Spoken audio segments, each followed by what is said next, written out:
ಕಾರ್ಯಕ್ರಮದ ವೇದಿಕೆ ಮೇಲೆ ಆಸೀನರಾದಂಥ ನಮ್ಮ ಅಧ್ಯಕ್ಷರಾಗಿ ವರ್ಷಾಧಾರೆ ಮೇಡಮ್ ಅವರು ಹಾಗೂ ಈ ಸಂಘದ ಎಲ್ಲ ಹಿರಿಯರು ಎಲ್ಲರಿಗೂ ನನ್ನ ನಮೋ ಬುದ್ಧಾಯ ಮತ್ತು ಜೈ ಭೀಮ್ ಮಾಡಿಸ್ತೀನಿ. ಇವತ್ತಿನ ದಿನ ನೀವೆಲ್ಲರೂ ಸೇರಿದ್ರಿ. ನಮ್ಮ ಮನೆಯವರು ಒಂದು 15 ದಿವಸ ಮುಂಚೆನೇ ಅಂದರು ಒಂದು ಕಾರ್ಯಕ್ರಮ ಮಾಡಿಕೊಡಿ ಅಂತ ಹೇಳಿ. ಅದು ನನಗೆ ಟೈಮ್ ಸಿಗಲ್ಲ, ಅದಕ್ಕೆ ನಂಗೇನು ಮಾಡೋಕ್ಕಾಗಲಿಲ್ಲ. ಈಗ 2 ಕಡೆ ಚಾರ್ಜ್ ಕಡೆಯಿಂದ ಒಂದಿನ ಹಾಸ್ಪಿಟ್ಲ್ ಒಂದಿನ ಆಫೀಸ್ ವರ್ಕ್ ಹೋಗೋಕ್ಕಾಗ್ತದೆ. ಅವತ್ತಿನ ದಿನ ತಾಯಿನೂ ಇದ್ದರು, 3 ತಾಯಿ ಅವ್ರ ಮುಂದೆ ಅವ್ರು ಅಂದರು ಮಾಡ್ರಿ ನೀವು ಪ್ರೋಗ್ರಾಮ್ ಅಂತ. ಅದ್ರ ಇವತ್ತು ರೆಡಿಮೇಡ್ ಪ್ರೋಗ್ರಾಮ್ ನನಗೆ ಸಿಕ್ಕ್ಯದ. ನಾವೆಲ್ಲ ಮೌಷಿಗಳು ಆರ್ಟಿಗಳು ಸೇರ್ಕೊಂಡು ಮಾಡ್ತಾ ಇದ್ದೀವಿ. ಇವತ್ತಿನ ಬಂದು ನಾವು ಮಾತಾಡೋಕೆ ನಂಗೆ ಅನುಕೂಲ ಮಾಡಿಕೊಟ್ರಿ. ಅದಕ್ಕೆಲ್ಲರಿಗೂ ಧನ್ಯವಾದಗಳು. ಧಮ್ಮಚಕ್ರ ಪ್ರವರ್ತನ ದಿನ ಇದೆಲ್ಲರಿಗೂ ಮಹತ್ವ ಗೊತ್ತೇ ಅಲ್ಲ. ಇವತ್ತಿನ ದಿನ ನಮ್ಮ ಬಾಬಾ ಸಾಹೇಬರು 6 ಲಕ್ಷ ಜನರನ್ನ ತಗೊಂಡು ಧರ್ಮಾಂತರವನ್ನ ಆಗಿತ್ತು. ವಿವಿಧತೆಯಲ್ಲಿ ಏಕತೆ ಹೊಂದಂತ ನಮ್ಮ ದೇಶ ಎಲ್ಲ ಗೊತ್ತು ನಮಗೆ. ಎಷ್ಟೊಂದು ಜಾತಿಗಳು ಎಷ್ಟೊಂದು ಧರ್ಮಗಳು ನಮ್ಮ ದೇಶದಲ್ಲಿ ಇದಾವ ಅಂತ ಹೇಳಿ. ಅದರಲ್ಲಿ ನಮ್ಮ ಬಾಬಾ ಸಾಹೇಬರು ಗೌತಮ್ ಬುದ್ಧರನ್ನ ಮೊರೆಗಳು ಏಕೆ ಅನ್ನೋದು ಎಲ್ಲರಿಗೂ ತಿಳಿದದ. ಅಲ್ಲೂ ಕೂಡ ಇವತ್ತು ಭಾಷಣ ಮಾಡ್ಬೇಕಂದಾಗ ಒಂದೆರಡು ವಿಷಯಗಳನ್ನ ನಿಮಗೆ ಹೇಳ್ತೀನಿ. ಹಿಂದೂ ಧರ್ಮದ ಬಗ್ಗೆನೂ ಅವ್ರು ವಿಚಾರ ಮಾಡಿದ್ರು. ಅದರಲ್ಲಿ ಅಂಧವಿಶ್ವಾಸ ಭಾಳ ಇದೆ. ಯಾಕಂತಂದ್ರೆ ಅವ್ರು ಚಿಕ್ಕವರು ಹಿಡಿದು ದೊಡ್ಡವರು ಆಗೋತನೂ ಅವ್ರು ಎಷ್ಟೊಂದು ಕಷ್ಟಗಳನ್ನ ಎದುರು ನೋಡಿದ್ರು. ಅವರಿಗೆ ಸಿಕ್ಕಂತ ತಿರಸ್ಕಾರ ಫಸ್ಟ್ ಬಾಲ್ಯದಿಂದ ಓದಬೇಕಾದ್ರೆ, ವಿದ್ಯಾಭ್ಯಾಸ ಮಾಡಬೇಕಾದ್ರೆ ಸಮಾಜದಲ್ಲಿ ಅವರಿಗೆ ಸಿಕ್ಕಂತ ತಿರಸ್ಕಾರ, ಅವ್ರಿಗೆ ಸಪೋರ್ಟ್ ಇರಲಾರ್ದೆ ಹಂಗಿರೋ ಜನಗಳು ಅವ್ರ ಜೊತೆ ಮಾಡೋದನ್ನ ಅವರೆಲ್ಲ ವಿಚಾರ ಮಾಡಿಬಿಟ್ಟು ಹಿಂದೂ ಧರ್ಮದಲ್ಲಿ ಏಕತೆ ಇಲ್ಲ, 4 ವರ್ಣಗಳಲ್ಲಿ ವಿಂಗಡಣೆ ಆಗಿದೆ. ಅದರಲ್ಲಿ ನಾವು ಶೂದ್ರರು ಅಂದ್ರೆ ಬರೀ ಕೆಳಮಟ್ಟದ ಕೆಲಸಗಳನ್ನು ನಾವು ಮಾಡ್ತಾ ಇರಬೇಕು. ಇಲ್ಲಿ ಏಕತೆಯನ್ನು ಅವರು ಕಾಣಲಿಲ್ಲ. ಮುಸ್ಲಿಂ ಧರ್ಮ ಕೂಡ ಅದೇ ಥರ. ಅಂಧವಿಶ್ವಾಸ ಅಂತಂದ್ರೆ ಅದರಲ್ಲಿ ಎಷ್ಟಿದೆ ಅಂದ್ರೆ ಅವ್ರು ದೇವರು ಹೇಳಿದ್ದೇ ಕರೆಕ್ಟು, ದೇವರು ಹೇಳ್ದಂಗೆ ನಾವು ನಡಿಬೇಕು, ದೇವ್ರ ಇಚ್ಛೆಯಿಂದಾನೇ ಎಲ್ಲ ನಡೆಯುತ್ತೆ, ಈ ಥರ ಅದರಲ್ಲಿ ಬರ್ತಿದೆ. ಅವ್ರು ಹೆಂಗೆ ಹೇಳ್ತಾರೆ ಅಂತಂದ್ರೆ ತಾಯಿ ಗರ್ಭದಲ್ಲಿ ಎಷ್ಟು ಲೇಯರ್ಸ್ ಅಲ್ಲಿ ಮಗು ಇರುತ್ತೆ ಅನ್ನೋದು ಕೂಡ ಅವ್ರ ದೇವರು ಅವ್ರ ಪುರಾಣದಲ್ಲಿ ಬರೆದಿಟ್ಟಿದ್ದಾರೆ ಅಂತ ಹೇಳ್ತಾರೆ. ಆ ಥರ ಬಾಬಾ ಸಾಹೇಬರು ಎಲ್ಲ ಧರ್ಮಗಳನ್ನು ಅಧ್ಯಯನ ಮಾಡಿದ್ಮೇಲೆ ಅವ್ರಿಗೆ ಅನ್ನಿಸ್ತು ಅಂತಂದ್ರೆ ನಮ್ಮ ಜನ ಮುಗ್ಧರಿದ್ದಾರೆ, ಬಡವರಿದ್ದಾರೆ, ಅವ್ರಿಗೆ ಅತಿ ಹೆಚ್ಚಿನ ಏನಂತೀವಿ ನೀವು ಆಡಂಬರ ಇಂಥವೆಲ್ಲ ಇರಬಾರ್ದು. ನನ್ನ ಜನಗಳು ಬಡವರಿದ್ದಾರೆ, ದುಡ್ಡಿಲ್ಲದವರಿದ್ದಾರೆ, ಸಿಂಪಲ್ ಆದಂಥ ಸೈಂಟಿಫಿಕ್ ಆದಂಥ ಸತ್ಯವಾಗಿ ಇರುವಂಥ ಧರ್ಮವನ್ನು ಅವ್ರು ಆರಿಸ್ಬೇಕಂತೇಳಿ ಬೌದ್ಧ ಧರ್ಮ ನಮ್ಮ ಭಾರತದಲ್ಲಿ ಹುಟ್ಟಿದ್ರು ಕೂಡ ನಮ್ಮ ದೇಶದಲ್ಲಿ ಅಷ್ಟರ ಬಗ್ಗೆ ಪ್ರಸಾರ ಇರಲಿಲ್ಲ. ಬೇರೆ ದೇಶದವರು ಜಪಾನ್, ಚೈನಾ, ತೈವಾನ್ ಆ ಕಡೆಲ್ಲ ಪ್ರಚಾರ ಇತ್ತು, ಆದರೆ ಇಲ್ಲಿ ಇರಲಿಲ್ಲ. ಬಾಬಾ ಸಾಹೇಬ್ರ ಅಧ್ಯಯನ ಮಾಡಿಬಿಟ್ಟು ನಮ್ಮ ದೇಶದ ಆದಂಥ ಬೌದ್ಧ ಧರ್ಮವನ್ನು ಕಂಡುಹಿಡಿದು ಅದರ ಬಗ್ಗೆ ಅಧ್ಯಯನ ಮಾಡಿ ಬೌದ್ಧ ಧರ್ಮವನ್ನು ಸ್ವೀಕಾರ ಮಾಡಿದ್ರು. ಬೌದ್ಧ ಧರ್ಮ ಎಷ್ಟು ಸಿಂಪಲ್ ಆಗಿದೆ ಅಂತಂದ್ರೆ ನಮಗೆ ಇಲ್ಲಿ ಏನೂ ಕೇಳಂಗಿಲ್ಲ. ಬುದ್ಧರು ಹೆಂಗೆ ಹೇಳಿದಾರೆ ಅಂತಂದ್ರೆ ಫಸ್ಟ್ ನಿಮ್ಮಷ್ಟಕ್ಕೆ ನೀವೇ ಅವಲೋಕನ ಮಾಡ್ಕೊಂಡು ಬಾಲ್ಯ, ಯೌವನ, ಮುಪ್ಪು, ಕಷ್ಟ, ಸುಖ ಇವೆಲ್ಲ ಎಲ್ಲರ ಜೀವನದಲ್ಲಿ ಇರ್ತಾವೆ. ಇವತ್ತು ಬಡತನದಲ್ಲಿರೋರು ಕಷ್ಟಪಟ್ಟು ಮುಂದೆ ಹೋಗಿ ಸಾಹುಕಾರನೂ ಆಗ್ಬಹುದು. ಎಲ್ಲ ಥರದ ಕಷ್ಟಗಳು ಸುಖಗಳು ಈ ಜೀವನದಲ್ಲಿ ಬರ್ತಿದ್ರು ಕೂಡ ಜನಗಳು ಒಂದೊಂದು ಸರ್ತಿ ಏನು ಮಾಡ್ತಾರೆ, ಕಷ್ಟ ಬೇಡ ನಮಗೆ ಸುಖನೇ ಬೇಕು ಅಂತೇಳಿ ದೇವ್ರ ಮನೆಗೆ ಹೋಗ್ತಾರೆ, ಬೇಡ್ಕೋತಾರೆ ದೇವ್ರ ಹತ್ರ ಹೋಗಿ, ನನಗಿದು ಆಗಲಿ, ನಾನು ನಿನಗೆ 2 ಕುರಿ ಕೊಯ್ತೀನಿ, ನಾನು ಕೋಳಿ ಕೊಯ್ತೀನಿ, ಈ ಥರ ಎಲ್ಲ. ಆದ್ರೆ ಬೌದ್ಧ ಧರ್ಮದಲ್ಲಿ ಬುದ್ಧರ ಆ ಥರ ಏನೂ ಹೇಳಿಲ್ಲ. ನೀವು ಕಷ್ಟಪಟ್ಟರೆ ನಿಮಗೆಲ್ಲ ಸುಖನೂ ಸಿಗುತ್ತೆ. ಯಾವುದೇ ನೀವು ಇದು ವಿಚಾರ ಮಾಡಿರಿ, ಬುದ್ಧದ ಧರ್ಮದ ಅಂತಂದರೆ ಅಂಧವಿಶ್ವಾಸ ಅಲ್ಲಿ ಒಂದು ಸ್ವಲ್ಪ ಬರೋಂಗಿಲ್ಲ.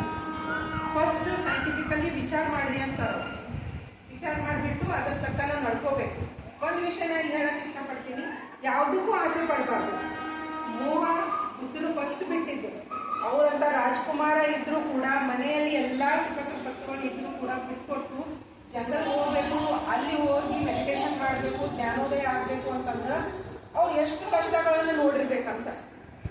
ಅವ್ರು ಸತ್ಯವನ್ನ ಹುಡ್ಕೊಂತ ಹೋದ್ರು. ಹುಟ್ಟಿದ ಮನುಷ್ಯ ಒಂದಿನ ಸಾಯಲೇಬೇಕು.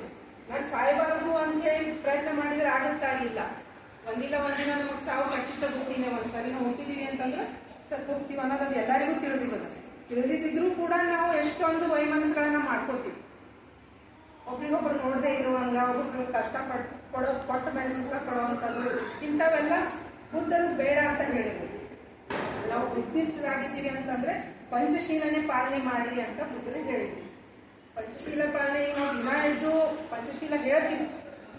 ಪಂಚಶೀಲದಲ್ಲಿ ಏನೇನಿದ, ಪ್ರಾಣಿ ಹತ್ಯೆ ಮಾಡಬೇಡ್ರಿ, ಅನ್ಯರನ್ನ ತೆಗೆಯಬೇಡ್ರಿ, ಕಾಮ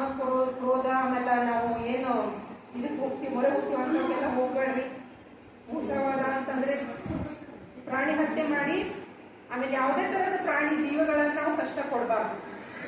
ಆಮೇಲೆ ಮದ್ಯಪಾನ, ಆಲ್ಕೋಹಾಲ್, ಸ್ಮೋಕಿಂಗ್ ಇವೆಲ್ಲ ಕೆಟ್ಟ ಚಟಗಳಿಂದ ನಾವು ದೂರ ಇರಬೇಕು ಅಂತ ಆ ಕಾಲದಲ್ಲಿ ಎಷ್ಟೋ ಸಾವಿರಾರು ವರ್ಷಗಳ ಹಿಂದೆ ತಾನೇ ನಮ್ಮ ಬುದ್ಧರು ಹೇಳಿದ್ದಾರೆ. ಆದ್ರೆ ನಾವು ಏನ್ ಮಾಡ್ತಾ ಇದ್ದೀವಿ? ಏನೂ ಇಲ್ಲ. ಈ ಪಂಚಶೀಲ ಪಾಲನೆ ಬರೀ ಪ್ರೇಯರಲ್ಲಿ ಅಷ್ಟೇ ಉಳ್ಕೊಂಡ್ಬಿಟ್ಟು ಬೇರೆ ಕಡೆ ಎಲ್ಲೂ ಇಲ್ಲ. ಅದೇ ನಾವು ದಿನ ಒಂದ್ಸತಿ ಏನಾಗ್ತದೆ, ಒಂದ್ಸರಿ ಅಂದ್ರೆ ತೆಳಗೆ ಹೇಳಿದ್ರೆ ಹೋಗಂಗಿಲ್ಲ ತಲೆಯಾಗ, ಹಾಗೆ ಪದೇ ಹೇಳ್ತಾ ಇರ್ಬೇಕು. ಚೇಂಜಸ್ ಆಗ್ಲೇಬೇಕು. ಚೇಂಜ್ ಇಸ್ ಕಾನ್ಸ್ಟೆಂಟ್ ಅಂತ ಹೇಳ್ತಾರೆ. ಯಾವುದು ಶಾಶ್ವತವಾಗಿದೆ ಅಂದ್ರೆ ಚೇಂಜ್, ಪರಿವರ್ತನೆ ಆಗ್ಲೇಬೇಕು. ಅದೇ ತರ ಈಗ ನಾವು ಇವತ್ತಿದ್ದ ಮನುಷ್ಯ ನಾಳೆ ಇರಂಗಿಲ್ಲ. ಚೇಂಜ್ ಇದೇನೇ ಇದೆ.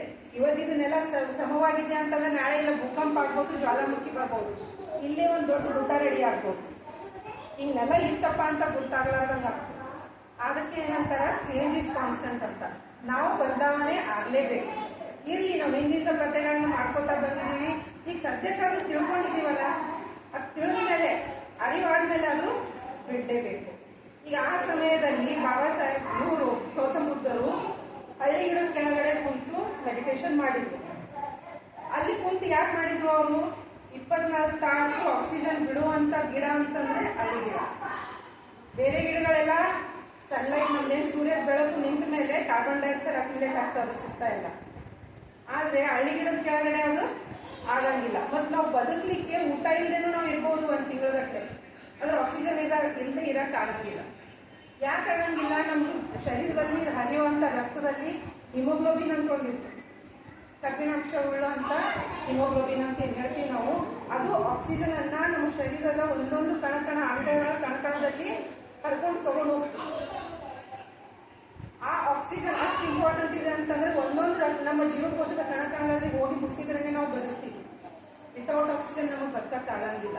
ನಾವು ಕೋವಿಡ್ನಲ್ಲಿ ನೋಡಿವಿ ಆಕ್ಸಿಜನ್ ಎಷ್ಟು ಇಂಪಾರ್ಟೆನ್ಸ್ ಅದ ಅಂತ. ಅವ್ರಿಗೆ ಉಸಿರಾಡಕ್ಕೆ ಆಗ್ತಿರ್ಲಿಲ್ಲ, ಆಕ್ಸಿಜನ್ ಸಿಲಿಂಡರ್ಗಳನ್ನ ಹಚ್ಚಿ ಬದುಕಿಸಿದ್ರು ಜನಗಳನ್ನ. ಅದು ಯಾಕೆ ಆಗ್ತದ? ಆಕ್ಸಿಜನ್ ಲೆವೆಲ್ ಕಡಿಮೆ ಆದ್ರೆ ಆ ಬಾಡಿಗೆ ಆ ಥರ ಆಗ್ತದಂತದ. ಆದ್ರೆ ಆಕ್ಸಿಜನ್ ಎಷ್ಟು ಇಂಪಾರ್ಟೆಂಟ್ ಅಂತ ಆ ಕಾಲದಲ್ಲಿ ಬುದ್ಧರು ಹೇಳಿದ್ರು. ಆ ಗಿಡದ ಕೆಳಗಡೆ ಕುಂತು ಮೆಡಿಟೇಷನ್ ಮಾಡಿ 40 ದಿನ ಅವ್ರು ಉಪವಾಸ ಇದ್ರು, ಅವ್ರಿಗೆ ಏನೂ ಆಗಿಲ್ಲ. ಯಾಕಂತಂದ್ರೆ ಅವ್ರು ಉಸಿರಾಟ ನಿರಂತರ ಮಾಡ್ತಾ ಇದ್ರು.